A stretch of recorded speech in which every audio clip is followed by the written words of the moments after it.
Hello everyone, I am Tacit and today I'm going to be going over rusted weapons in Hyrule Warriors Age of Calamity. I haven't really been able to get any guide videos out for this game as I've been grinding it like crazy before we really cover videos. However, since rusty weapons are something that come into play as you are grinding later in the game and post game, I figured I mention it.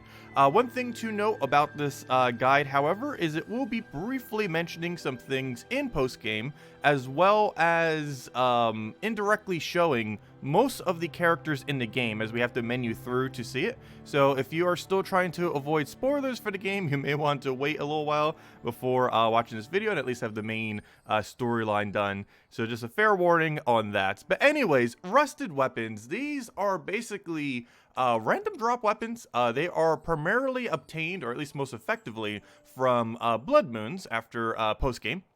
You can end up farming them pretty effectively there. I feel like every single time you end up doing one, ends up giving you one. These can have some really decent modifiers on them, and they are definitely high priority to take. Even though you don't initially know what they're going to be, you can get some pretty beefy weapons from them, and they're definitely one of the categories of weapons that when you end up finishing a battle, you do end up wanting to keep in your inventory. One thing to note about them, which is something that makes them a little bit weaker in a sense, is they do take up your inventory spot. As you can see right now in Impa, we have 36 out of 36 weapons, and it mentions we have 12 rusty weapons. If we go over to our weapons, however, you will notice we have 24 out of 36. So these rusted weapons, very unfortunately, do take up inventory spots. That would be really cool if they didn't, but they do. So obviously pretty limited inventory in the game. That probably goes to about 40 or so, and it's a little bit restricted in that all those rusted weapons will end up taking it. So do be wary of that. As far as upgrading them, or identifying them, I should say, we end up doing this pretty much just with the weakest material. We don't currently know yet if anything really impacts it much. I have tried doing some more expensive material to kind of see if it would do anything. Maybe it has a chance of different modifiers, like maybe one of these has a higher chance for a circle or something like that. But as it currently stands, the best way to basically go about it is to use all your flint, use all your bokoblin horns and fangs on these, as well as using just your bokoblin kills, or if you really want to, your Lizalfos kills, as both of them tend to be pretty high as far as your overall kill count. And this doesn't really seem to have much of an effect on reducing whatever you end up getting from them. So you can pretty much just use whatever you have a lot of as it currently stands. So whenever you end up doing this, you, of course, will be able to go and identify the weapon. And as you can see, we just got a base 74 devoted Kadashi. That's the highest base value I've actually seen so far. So, yeah, you can get some pretty beefy stuff. The modifier on it, of course, pretty bad. But basically what we're going to be doing here is just opening all 12 of these and seeing what we end up getting. Just kind of for a little bit of data. There's not too much data out there as it currently stands, so figure we'll just do this, see what we end up getting, and hope for the best. One thing to note is that all, or most, if not all of these are obtained from blood moons, or the ones that I currently have. I'm not sure if this actually has an effect on what the weapon is, though that is worth noting. We also currently have 2 upgrades for these. I'm not sure if there's another third one in post-game, or even more than that, but as it currently stands, I have 2 of the upgrades, so do be mindful of that. But anyways, because there are upgrades that you can end up getting on the map that make these even better when you identify them. So right there, nothing really too good. There's a base 60 with a pretty bad modifier. But let's see what we keep getting. Use all of our flint. Also, if you do run out, I forget if I already mentioned it, but if you do run out of any of these materials, one of the easiest ways to farm these is just do the very first Chapter 1 mission in Hyrule Field. You can end up clearing these out and getting all you need for several weapons within pretty much just a few minutes. It goes super, super quick, and you just end up doing it that way, since they die pretty much instantly later in the game.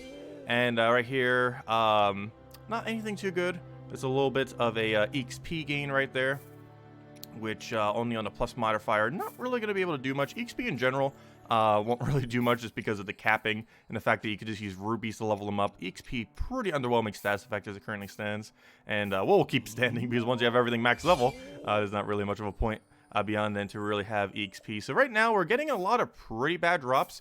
As you can see, the drop table is pretty wide as far as if you can actually get something good or not. It can definitely vary. It is very, very luck-based, but it is worth rolling the luck, as sometimes you can get really lucky, and other times you just get pretty much trash like we are right now. And from the little bit I have tested, the material does not seem to have much of an impact, but we can kind of use some fangs here since we're running a little bit low on the other one. Not really too big a deal though, as obviously we can easily go get more in a pretty small amount of time. One thing to note about these two is that we are currently scrapping a little bit of rupees in order to identify this. This is worth the exchange rate, just because if you finally get a modifier that you end up needing to end up building one of your stronger weapons, it's worth it just to trash a little bit of rupees in order to finally have another roll at that modifier. For example, damage per KO is right there, even though that's just the plus version and not the plus version. Really good modifier just for progressing through the game. I feel like in end game it's a little bit less effective, oddly enough, compared to like attack speed and a few other modifiers out there like 30% or under hearts. But it's definitely still a good one, and great while progressing through the game and just some general farming. And since that very first drop, we haven't seemed to have been able to get much as far as anything good. That's actually rather surprising, but that does seem to be the luck right now. From here forth, we'll probably just use the lizard tails as we are running a little low. Another pretty awful modifier right there, but we'll keep lucking, see what we can get. Do it with fangs here, do it with our tails. Hope for the best. And can we get anything good? Oh yes, fusion plus. Still haven't been able to get my weapons beyond level 20, but I'm pretty sure they do go above level 20. And I've been stacking up so much fusion XP lately, so I definitely don't mind seeing a fusion plus. That is a very good modifier to have, just for scrapping your weapons out into bigger weapons. And it can also just power level whenever you get a new weapon up very quickly, without having to spend as much time on it, which is always a good thing. And there, of course, the first plus modifier we get of this opening. And it is absolutely abysmal. It's just extra resources from grass, which you'll literally, like, never use. I'm not even sure if there's any grass material anywhere that even is worth farming out of your way for. That is pretty bad. That would be the first and only modifier, double plus modifier you'd probably get this entire video. That is pretty funny. And yep, that is. That is very much the only one. But yeah, that's our haul then. That is our haul of weapons from identifying those. Obviously, the only substantial one being this base 74. Gosh, how high does base values go in this game? I actually do not know the answer to that currently. But apparently up to 74. That is the highest base value I have seen. So as you can see, we basically got like 10 junk items and 2 good ones. A base 74, and I think we got a forge one, which wasn't too bad. Let's see, not all of these were ones that we just got, but we got like the healing one. We got that forge somewheres in here. And a lot of them, for whatever reason, seem to be in the 40 range. Oh yeah, we got that one KO one. I can almost make a KO plus weapon, which we might end up doing soonish. But also, one thing I don't understand at all. Sometimes be careful with your modifiers. For whatever reason, as you see here, this is damage per 100 KOs, but it's at 4%. For whatever reason, you see, this is damage per 100 KOs plus. But this one is 4%, and this one is 3%. Why this is like that, I have not the slightest clue, but do be wary that even if it is the exact same name and the exact same symbol, it is sometimes a worse modifier. Why, I have no clue, but it is, so do be very careful when making your endgame weapons, or even just weapons in general, as some of these modifiers are almost like fake modifiers. This is like the non-plus version, yet it shows as the plus version. Why this is the case, I don't know. Is it a glitch? Is it just a weird mechanic? I'm not sure, but just be very careful with that, because this visually looks the same if you just read it until you see the very final number, and it's like, oh, it's different.